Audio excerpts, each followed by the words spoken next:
de nós. Proclamação do Evangelho de Jesus Cristo segundo Mateus.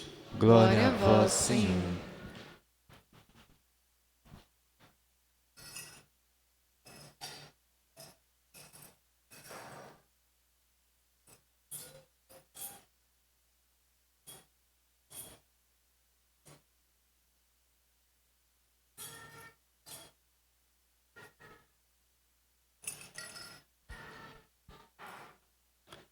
Naquele tempo, Jesus foi à região de Cesareia de Filipe e ali perguntou aos seus discípulos: quem dizem os homens ser o Filho do Homem? Eles responderam: alguns dizem que é João Batista, outros que é Elias, outros ainda que é Jeremias ou algum dos profetas.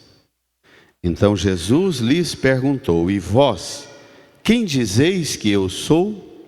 Simão Pedro respondeu: tu és o Messias, o Filho do Deus vivo.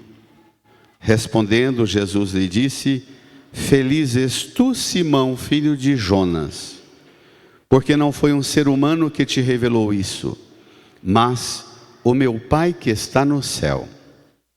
Por isso eu te digo que tu és Pedro, e sobre esta pedra construirei a minha igreja, e o poder do inferno nunca poderá vencê-la. Eu te darei as chaves do reino dos céus. Tudo o que tu ligares na terra será ligado nos céus. Tudo o que tu desligares na terra será desligado nos céus. Palavra da salvação. Glória a vós, Senhor. Aleluia, aleluia, aleluia, aleluia, aleluia, aleluia.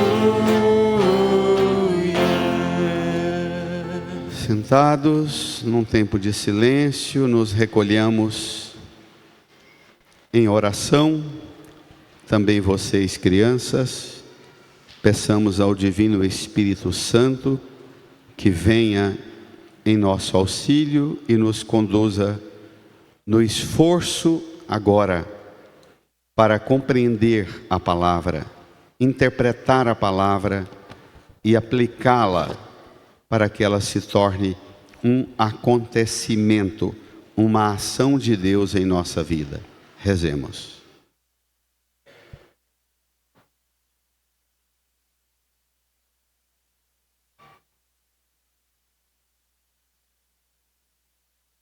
Amém.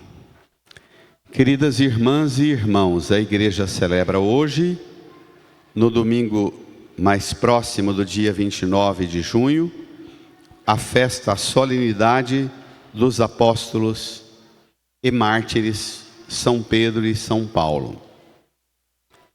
Nós aqui em Goiás e na Arquidiocese celebramos essa festa sempre dentro do clima da Romaria de Trindade, da festa do Divino Pai Eterno.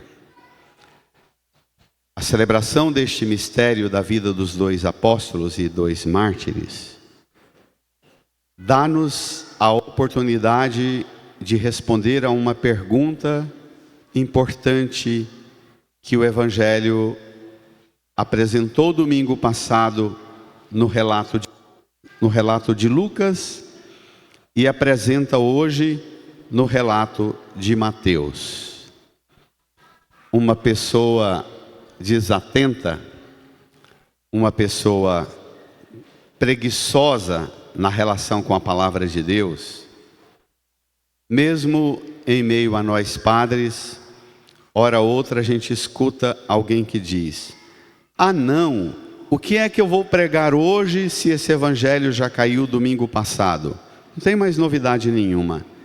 Tem sim, a mesma, única, extraordinária e permanente novidade: Deus. Porque o Evangelho é-nos sempre a oportunidade de nos colocar diante de Deus, através de Jesus. O dia que isso não for para nós, por excelência, a extraordinária e permanente novidade na fé, qualquer discurso de leitura e interpretação da Bíblia será esvaziado da centralidade do que propõe. Na expressão tão bonita do Salmo 33, no versículo 6. Contemplai a sua face e alegrai-vos. O que nós fazemos cada vez que abrimos a palavra, ou que viemos, sobretudo na Santa Missa, e escutamos a palavra, nós viemos aqui para contemplar a face de Deus e nos alegrar. Essa é a razão. Mas vamos ao Evangelho de Mateus, porque tem algumas contraposições com o Evangelho de Lucas, que relata a mesma cena e que dá para a gente oportunidade extraordinária. Eu sempre digo aos catequistas, aos seminaristas, aos padres, são textos narrados com elementos e particularidades muito próprias e distintas, que muito mais se complementam do que se opõem. Uma leitura que faz conflito entre os elementos não é a leitura da igreja. Se o Senhor quis que tivessem 4 evangelhos, e os 4 evangelhos contassem a mesma história de formas distintas, é para que o Senhor dê-nos a oportunidade de respeitar as sensibilidades e percepções diferentes. Cada um lê a partir de sua experiência. Cada um conta a fé a partir de sua experiência, mas oferecendo o mesmo conteúdo. O que difere é a experiência que nós fazemos. Vamos lá? A de Lucas foi distinta da de Mateus. Mateus 16, 13 a 19, os versículos, e no seu folheto número 11. Naquele tempo Jesus foi à região de Cesareia de Filipe, e ali perguntou aos seus discípulos, quem dizem os homens ser o Filho do Homem? Domingo passado, Lucas dizia que Jesus estava num lugar afastado, retirado em oração. Em nada pode-se dizer que esse lugar afastado e retirado em oração seja Cesareia de Filipe. Em nada. Cesareia de Filipe dá para a gente uns elementos muito importantes. Aqui nós estamos na cordilheira de montanhas, onde tem um monte importantíssimo para a tradição bíblica, o Monte Hermon, no encravado entre Israel, Líbano, Síria e o que a gente chama hoje de a Cisjordânia. Um encravado de montanhas, o Monte Hermon, o topo dele passa praticamente o ano inteiro com neve, é uma região belíssima. Desta neve, sol é o ano inteiro. Desta neve, o sol que bate faz descer um volume razoável de água que torna encosta os pés desta montanha sempre úmido e que forma naquela região predominantemente desértica, forma um cenário extraordinário de campina, de verdejante campina, de uma pastagem baixa e magnífica na encosta das montanhas. Nesta região, o nome Cesareia de Filipe tem já um pano de fundo. Aqui tem um santuário dedicado a Pan. São dados do livro Jesus de Nazaré, de Bento XVI.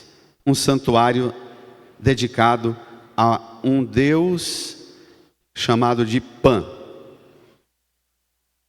Construído lá um mega de um templo por Herodes, o Grande, para fazer bajulação ao imperador César.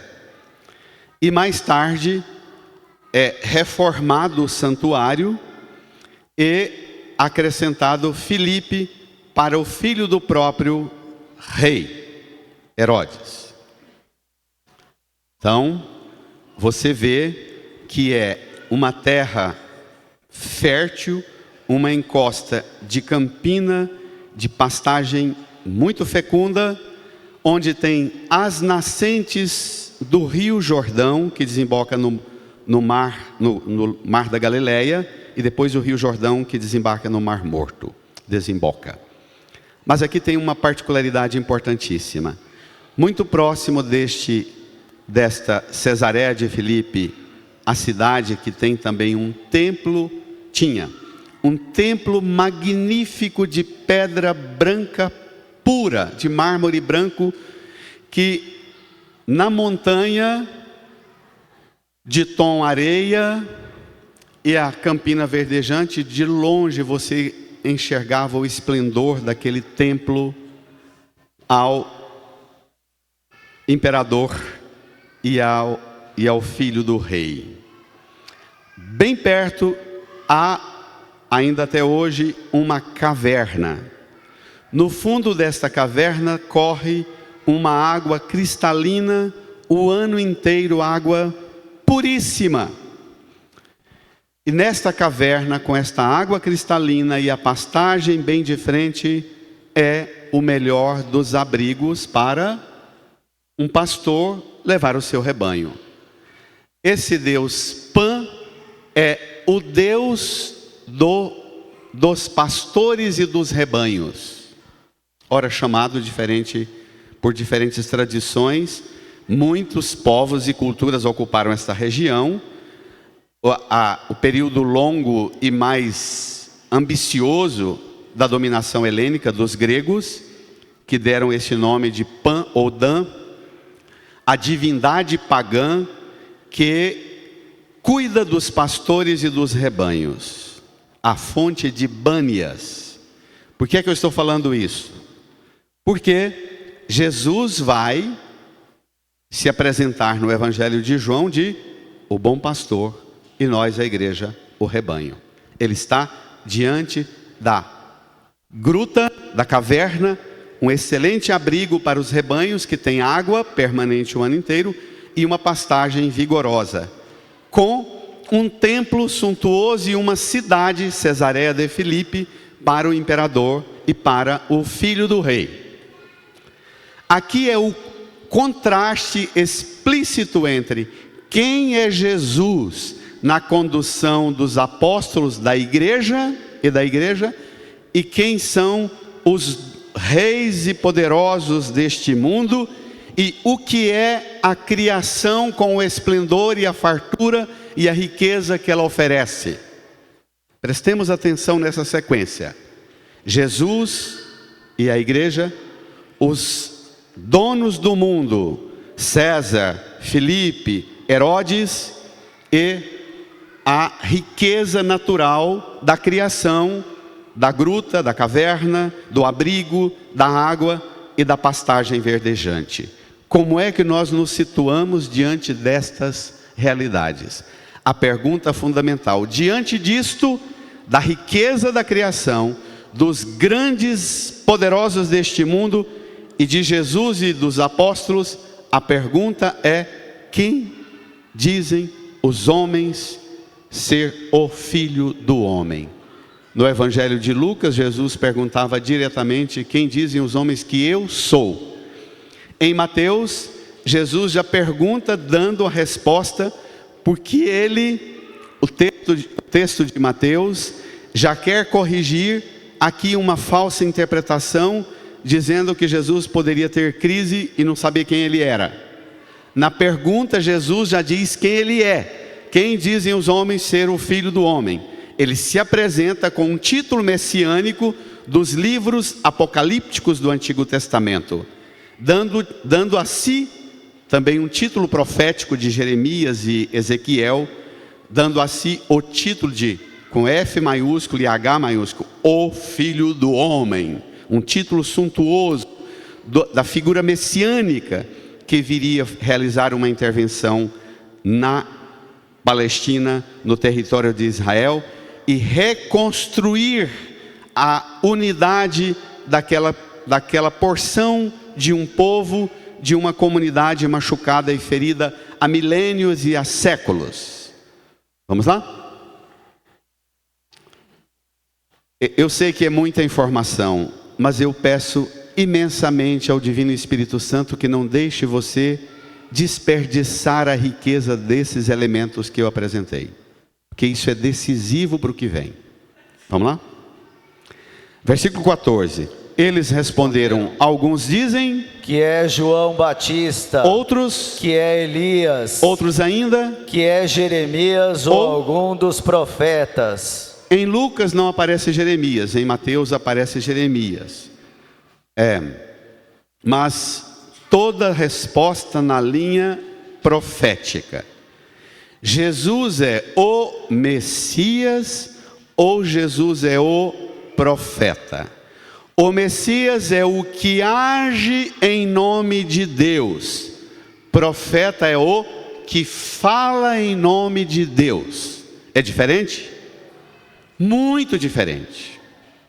Então, os discípulos dizem, aqui em Lucas a gente está no capítulo 9, em Mateus no capítulo 16. Aqui o problema é o mesmo. A igreja, quer dizer os apóstolos, os discípulos respondem para Jesus: Senhor, não está bem. As pessoas não têm clareza sobre quem é o Senhor. As pessoas pensam que no máximo o Senhor é alguém que fala em nome de, mas o Senhor não é o. E aí desencadeia aquilo que já vimos no domingo passado, mas de uma forma absolutamente nova. Vamos lá? Versículo 15. Então Jesus lhes perguntou, brada: e vós, quem dizeis que eu sou? Pronto, a questão aqui é a confusão do mundo. A igreja, representada aqui no grupo dos apóstolos, a igreja precisa ter consciência e noção da confusão que o mundo tem sobre Deus. A igreja precisa trabalhar e atuar no mundo, levando em conta a gravidade disto. Qual é a clareza ou a confusão que as pessoas e que o mundo tem sobre Deus? A igreja precisa agir levando em conta isto. Para vocês que dizem que o mundo tem uma compreensão complicada, limitada, para um mundo que pensa que Jesus é menos do que ele verdadeiramente é, e para a igreja, quem sou eu? Que dizeis que eu sou? A resposta que vai brotar nos lábios de Pedro em Mateus tem consequências extraordinárias. Por quê? Ao responder quem é Jesus, Pedro vai alcançar um esclarecimento que nós e Pedro jamais imaginávamos.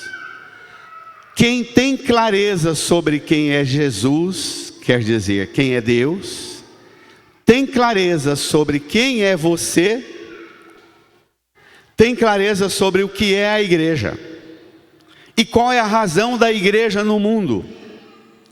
Quem tem confusão sobre quem é Jesus, tem confusão sobre quem é Deus, tem confusão sobre quem é ele mesmo no mundo, e nunca entende bem quem é a igreja e para que a igreja existe. Olha, eu vou fazer um desabafo aqui.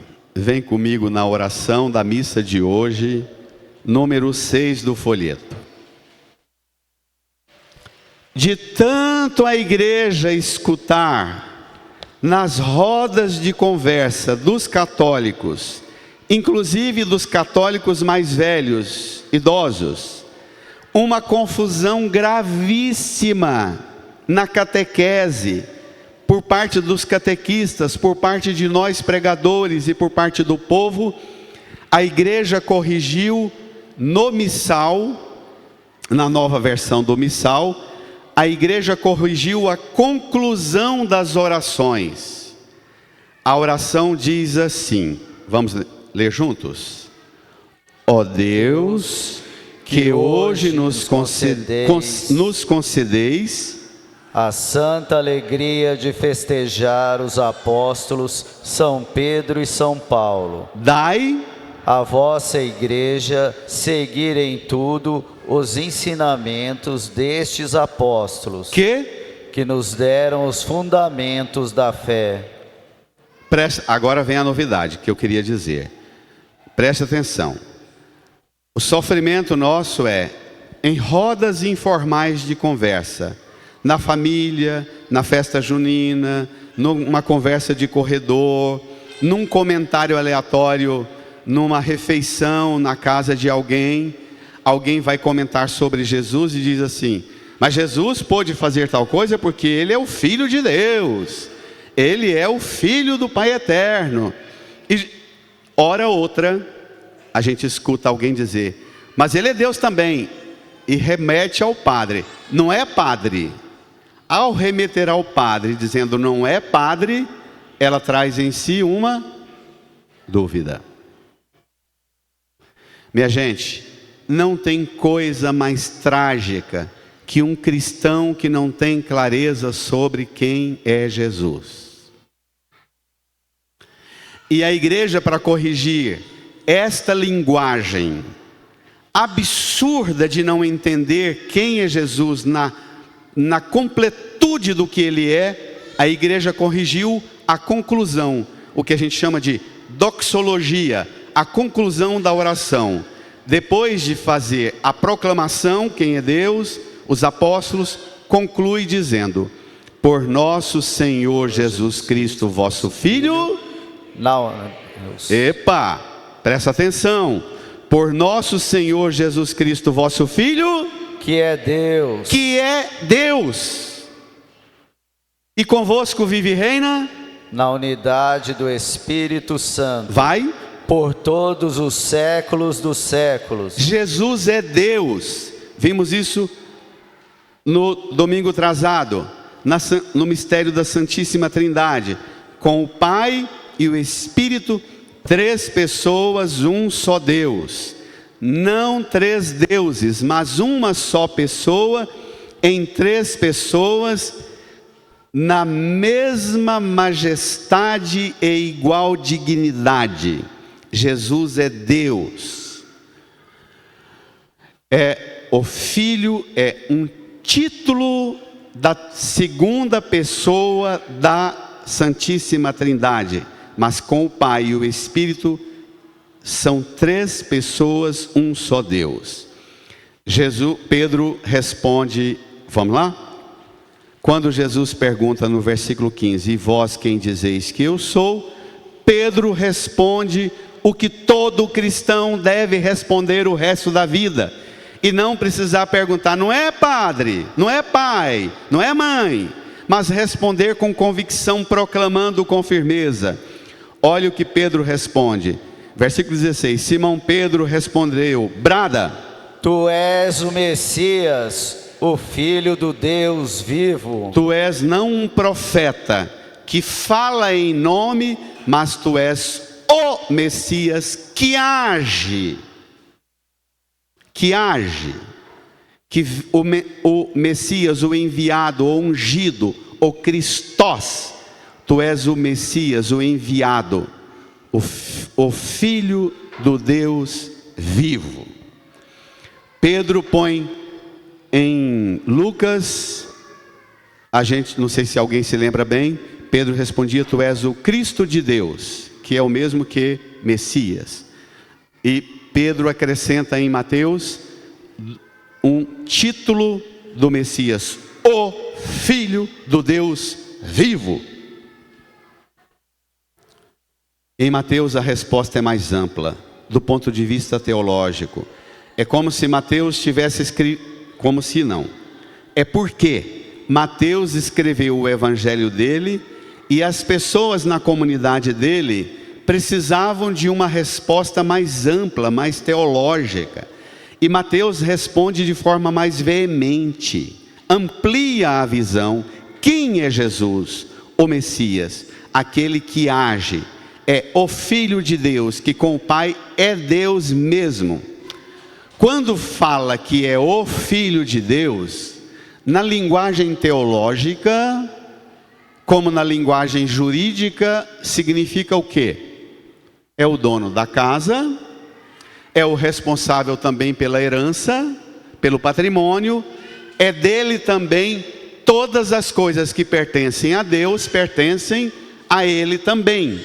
É aquele que tem a participação plena na identidade do dono da casa, do dono dos bens. Quando diz é o Filho de Deus, está dizendo tudo quanto se refere ao Pai, se refere ao Filho e ao Espírito. É essa a natureza da resposta. E aí vem a surpresa, a novidade. Para toda pessoa que alcança a clareza sobre quem é Deus, ela alcançará a profundidade da clareza sobre quem é ela, e o que é e quem é a igreja. Eu ia falando e permitam-me uma correção, uma ampliação de raciocínio. Particularmente, eu vivi muitos anos, vivi 24 anos na periferia. Na periferia eu escutava as pessoas pobres, simples, humildes, tendo sobre Jesus, a segunda pessoa da Santíssima Trindade, uma segurança maior que Ele é Deus. No meio da classe média, eu escuto uma certa dificuldade e necessidade se Jesus é Deus mesmo ou não. Sabe por quê? Por causa da influência do espiritismo na classe média. Sério. Sério. As filosofias do espiritismo atingem muito a classe média por um problema concreto, uma dificuldade de lidar com a perda. O espiritismo é uma filosofia muito grudada com a perda. É aquele que não dispensa o defunto nem depois que o defunto morre. Morreu, mas quer escutar a voz dele, falar com ele, escutar ele, conviver com ele. É a dependência da matéria, que não libera. Chama de espiritismo, mas devia ser chamado de materialismo espiritual. Porque não desgruda do defunto, deixa aí. Mas tem que ficar convivendo com o falecido o tempo inteiro. E é típico de quem tem um padrão de vida, um padrão de patrimônio, um padrão de relação seguro, estabilizado e não querer perder. Isso é típico do ambiente da classe média que tem dificuldade de lidar com a perda e precisa das filosofias que aproximam aquilo que perdeu e prefere criar uma filosofia que dá uma alienada acomodação de que o defunto está aqui perto, do que abrir um esforço de compreensão teológica da fé e alcançar a visão de uma realidade que ultrapassa tudo isso aqui. Está claro? Está claro? O que vem agora vai esclarecer. Vamos lá.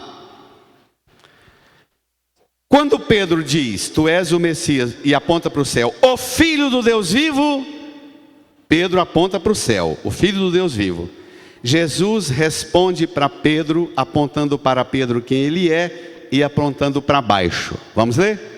Respondendo, Jesus lhe disse, brada.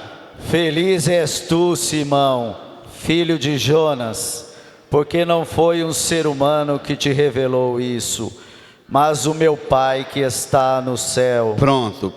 Simão, você é feliz.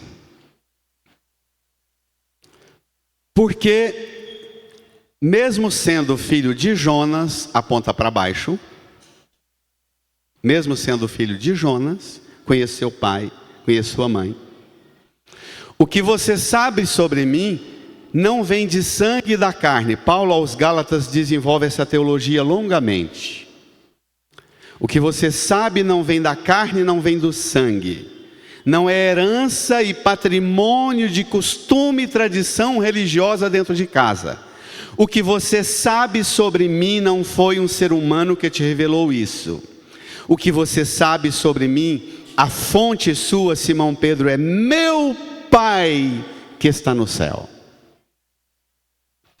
E aqui está a razão da pobreza teológica de muitos cristãos.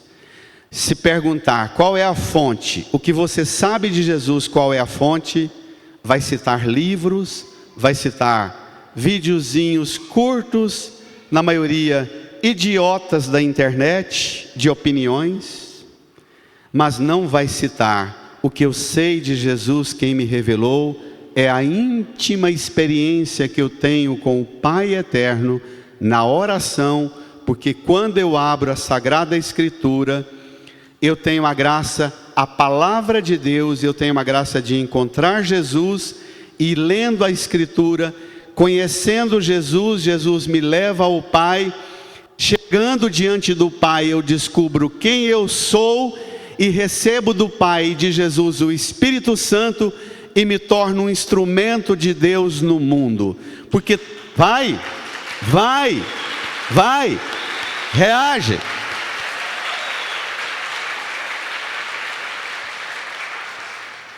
Toda pessoa desacertada na vida, ela é uma desacertada na compreensão de Deus. Quem me ensinou isso foi Maria Helena Café, minha catequista e professora de filosofia que está aqui, no primeiro banco da igreja. Foi catequista durante 63 anos. Entendeu? Toda pessoa que tem confusão sobre Deus, tem confusão sobre quem ela é e qual o papel dela no mundo. A fé, ela é sempre iluminadora, ela é sempre elemento de discernimento, de ampliação da compreensão. A pergunta é: o que você sabe sobre Jesus, irmã e irmão? Não responda para mim. Você não tem que dar satisfação nenhuma para mim. Preste contas desta pergunta para você mesma, para você mesmo. O que você sabe sobre Jesus, qual é a fonte sua? Quem te esclarece sobre Jesus? E aí, alcançando essa compreensão, você visita a própria miséria, a própria fragilidade da carne, filho de Jonas, mas você não para e não estaciona na origem sua, na base humana, na base da carne, do sangue e das realidades daqui. Sabendo quem é Jesus, você alcança uma felicidade, porque você alcança uma compreensão das coisas do eterno. Foi meu Pai que está no céu que te revelou isso. Quando você visita na compreensão quem é Jesus, desmantela para você um monte de tensões, conflitos, medos e abre para você uma realidade nova. Vamos ver? Versículo 18. Por isso eu te digo que tu és Pedro. Espere lá. Tu és o quê? Pedro. Pedro. Quem tem clareza e responde claro quem é Jesus, responde com clareza sobre quem é você. Porque ao chegar ao conhecimento de Jesus, Ele te dará o conhecimento sobre quem é você. Tu és Pedro. Continua. E sobre esta pedra construirei a minha igreja, e o poder do inferno nunca poderá vencê-la. Lembra das mãos de Jesus ressuscitado, marcado? Lembra que Tomé queria tocar? As mãos do carpinteiro, as mãos do pedreiro, do construtor, construirei a minha igreja, oferecendo-me como trabalhador da obra do Pai, como carpinteiro, como pedreiro. Eu vou ter os calos nas mãos, trabalhando no lenho da cruz, a obra da construção e do erguimento da pessoa humana, a estatura também de filha e filho de Deus. E ao saber que você é filha, filho de Deus, eu faço de você material de construção da minha igreja. E a minha igreja é uma realidade, continua o texto, e o poder do inferno nunca poderá vencê-la. A partir do momento que você chega ao conhecimento de Jesus, chega ao conhecimento de quem é você, chega ao conhecimento do que é a igreja, você nunca mais será perturbada pelo inferno. O inferno nunca lhe incomodará. Ele pode fazer o barulho que for, mas você não tremerá de medo dele, mas proclamará a grandeza do senhorio de Deus. Amém. Amém. Brada.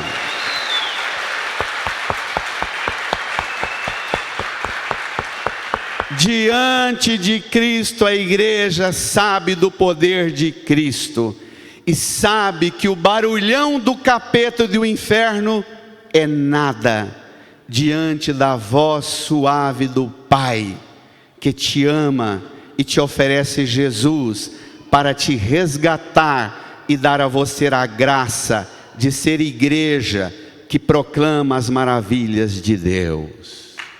Vai!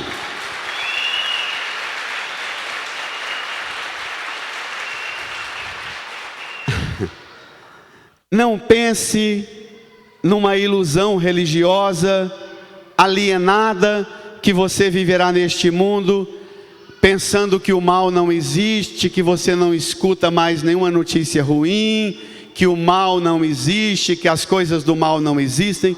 Não pense numa religião de alienação assim. Seja alguém sempre aberta à realidade do mal no mundo e do barulho do mal.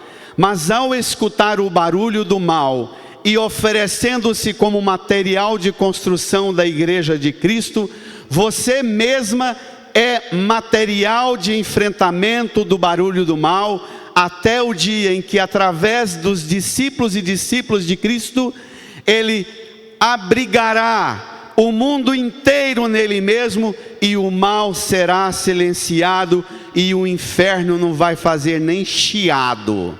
Amém. Oh glória. Nem chiado. Pronto. Quem é Deus? Quem é você? O que é a igreja? Para a realidade maior agora. Vamos lá? A maior de todas as realidades.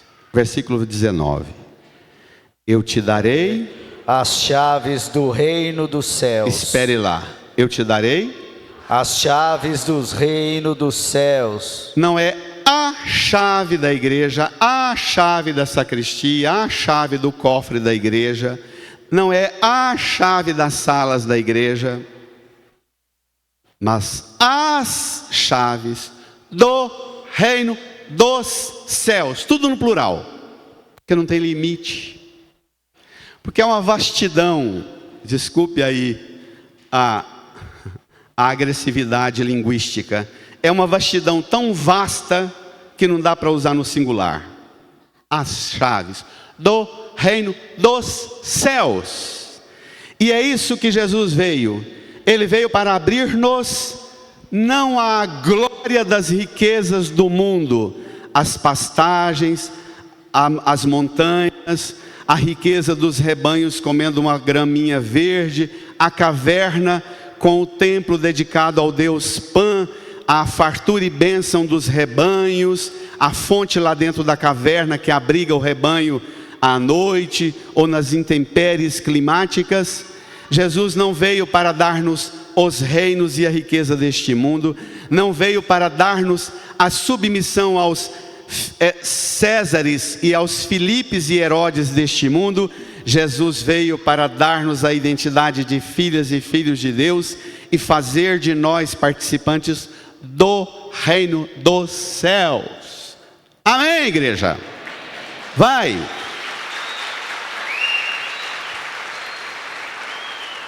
Vocês, espero que sim, se não, se ocupem esta semana. Até molho a goela para falar. Se não, se ocupem nesta semana a dar uma olhada nos dados do último censo religioso no Brasil. Na primeira semana foi um impacto enorme, mas nessas últimas 2, 3 semanas após a apresentação do censo, desencadeou o Brasil afora um grande debate. Qual é? Porque desde os anos 40, 50 e 60, o catolicismo diminuiu o ritmo de perda de membros e estabilizou o crescimento dos evangélicos. Os evangélicos que tinham a previsão que em 2030 seria o primeiro país no mundo que inverteria a mudança de religião, estatisticamente a população, agora vão precisar de mais tempo. E a novidade desta semana é que os evangélicos e os pastores evangélicos, inclusive um dos grandes pastores da Assembleia de Deus aqui de Goiânia, que transformou as igrejas evangélicas numa aliança perversa e perniciosa com o poder político da direita, igual a igreja fez uma aliança perversa com o poder político de esquerda, a Igreja Católica fez nos anos passados. Os pastores dizendo: nós paramos de ganhar gente porque trazendo os políticos para o nosso púlpito, o povo não viu mais esperança das coisas de Deus e viu nos líderes messiânicos políticos um lugar que eles não poderiam ocupar dentro da igreja, que dentro da igreja só Deus pode ocupar. Tá bom? Tá bom? Vale a pena uma leitura crítica. Vale a pena inclusive ver os vídeos e os testemunhos. Eu estou bebendo numa fonte maravilhosa de percepção, porque a igreja trouxe um movimento muito forte de política da esquerda para dentro. Os cristãos não viam no discurso social, político aqui dentro uma resposta para as coisas do reino, foram para lá. A igreja evangélica ganhou poder, trouxe a política para dentro dela, os cristãos pararam de ir para lá. E o número que mais cresce nos dados do censo religioso é o dos que não frequentam religião nenhuma. Então, isto é porque a igreja passou a ter chave de poderes daqui a serviço de Herodes, de César e de Filipe o Grande, e não se ocupa mais com as coisas do reino dos céus, porque as coisas do reino dos céus, olha como é que ela opera. Vamos lá? Termina no versículo 19. Eu te darei as chaves do reino dos céus. Brada. Tudo que tu ligares na terra será ligado nos céus. Tudo que tu desligares na terra será desligado nos céus. Para nossa catequese católica, as chaves são os sacramentos. É através dos divinos sacramentos que se liga na terra e se liga no céu. Se desliga na terra, se desliga nos céus. E o reino é dos céus, porque o céu não é um lugar geográfico que Deus habita. Deus é dono e senhor também do tempo e do espaço. Ele não se submete ao tempo e espaço. Ele é senhor do tempo e do espaço. Não tem um território que é o dele, como tem um território que é de Filipe, que é de César, que é de Herodes, que é de Pedro, que é de Antônio. Mas Deus é senhor de tudo. E Ele nos fez para sermos homens e mulheres para o tudo que Ele é. Amém? Amém. Amém. Olhe para a cruz. Olhe para a cruz. Bento 16. Os discípulos reconheceram que Jesus não se enquadrava em nenhuma das categorias correntes que eles mesmos esperavam, mas eles descobriram que ele era mais e muito diferente do que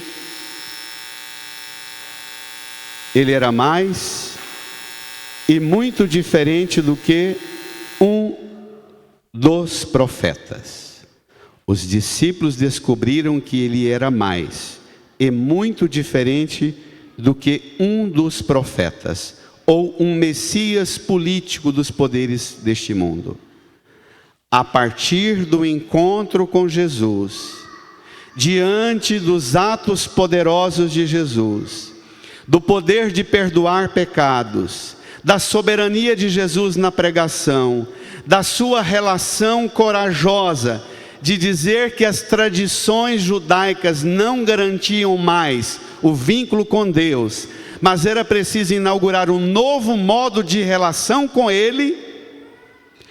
Tudo isso vai fazendo os discípulos reconhecerem que Jesus é mais do que profeta.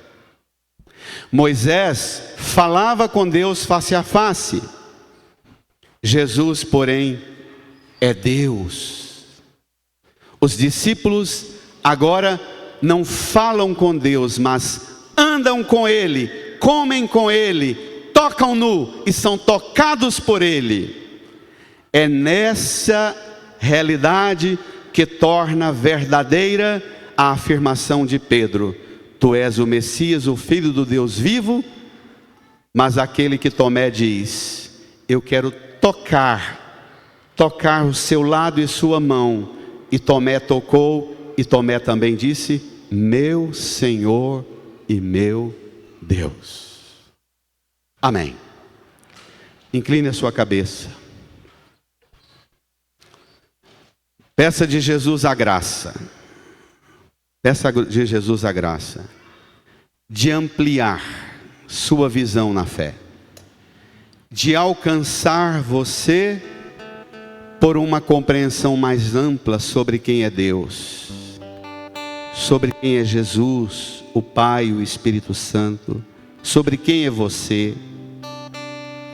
Uma visão mais ampla sobre o que é a tradição humana, os costumes humanos, e que as coisas do reino de Deus ultrapassam e superam tudo isto.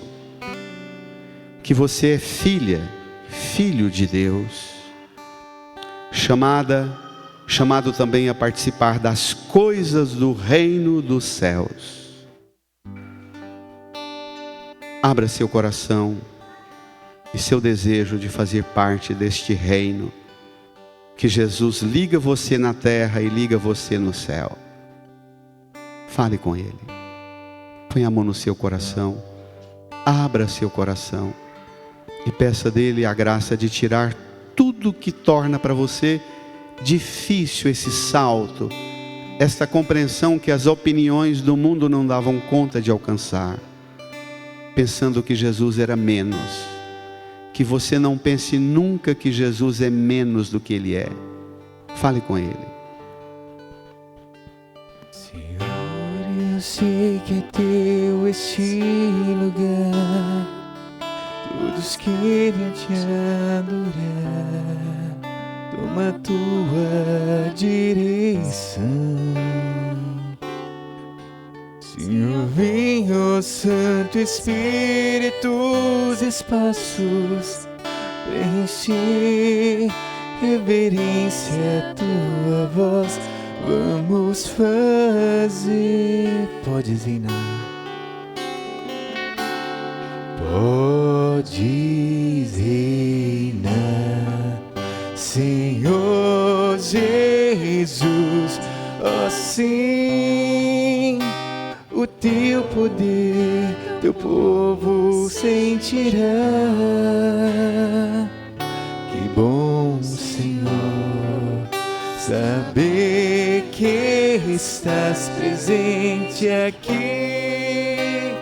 Reina, Senhor, neste lugar. Visita cada irmão.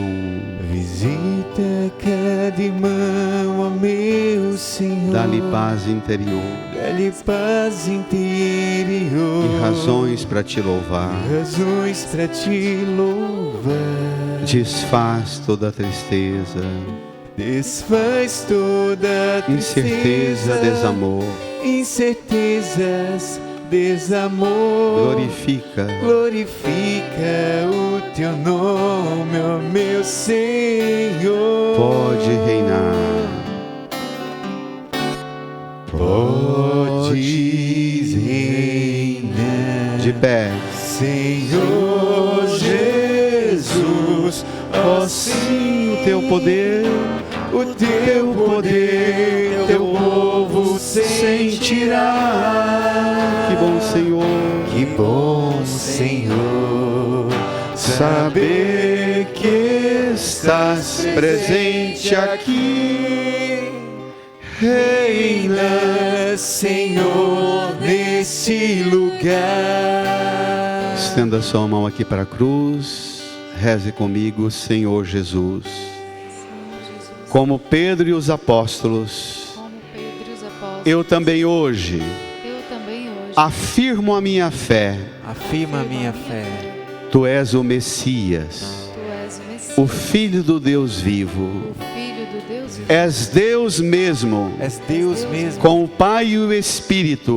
com o Pai e o Espírito. O Senhor construiu a igreja O Senhor construiu a igreja para que ela seja para que ela instrumento da comunhão com seja Deus, instrumento da comunhão com Deus, para nos alcançar e nos ligar aos e céus, nos ligar aos céus, ao reino dos ao céus. reino dos céus. Obrigado, Senhor, por dissipar toda dúvida, Por dissipar toda dúvida, toda confusão toda confusão e acolher o Senhor e acolher o Senhor e a igreja e a igreja e as graças e as graças que o Senhor sempre nos que oferece o Senhor sempre nos oferece para nos dar a comunhão plena com o Pai, com o Senhor e o Espírito Santo.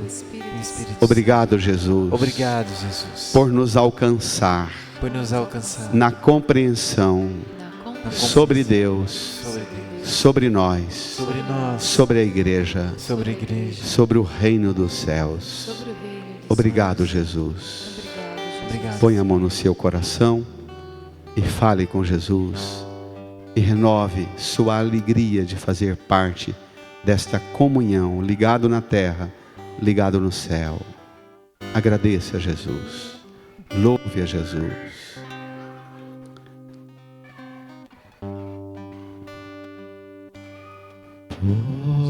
Podes Reina, Senhor Jesus, ó sim, o teu poder, teu povo sentirá.